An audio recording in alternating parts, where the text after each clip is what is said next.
இப்னுல் ஜௌஸி ரஹ்மத்துல்லாஹி அலைஹி அவரிடத்தில் ஒரு மனிதர் வந்தார்.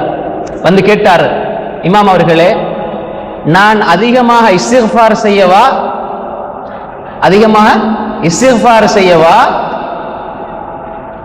அல்லது அல்லாஹ்வை அதிகமாக திக்ர் செய்யவா? அதிகமாக இஸ்திக்ஃபார் செய்யவா? கேள்வி பாருங்க, அதிகமாக இஸ்திக்ஃபார் செய்யவா, அதிகமாக அல்லாஹ்வை திக்ர் தஸ்பீஹ் செய்யவான்னு கேட்டாரு.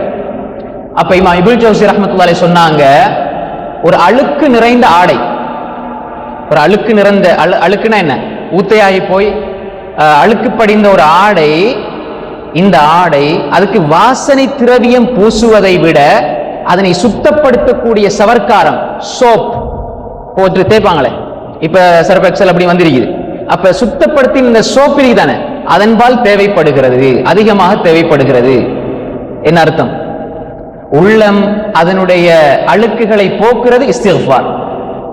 இஸ்திக்ஃபார் செஞ்சு அழுக்க நீக்கிட்டு தஸ்பீஹ் செஞ்சு நீங்க உங்களோட உள்ளத்தை வாசனைப்படுத்துங்கள்.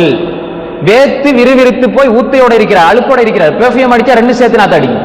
முதலாவது குளிச்சு சுத்தமாங்க இஸ்திக்ஃபார், உள்ளத்தை இஸ்திக்ஃபாரால குளிப்பாட்டி தஸ்பீஹ் திக்ரால வாசனையூட்டுங்கள் என்று சொன்னார்கள் இமாம் இப்னுல் ஜௌஸி ரஹ்மத்துல்லாஹி அலைஹி அவர்கள். இந்த செய்தியை ஹாஃபிஸ் இப்னு ஹஜர் அல் அஸ்கலானி ரஹ்மத்துல்லாஹி அவர்கள் தனது ஃபத்ஹுல் பாரியிலே பதிவு செய்திருக்கிறார்கள்.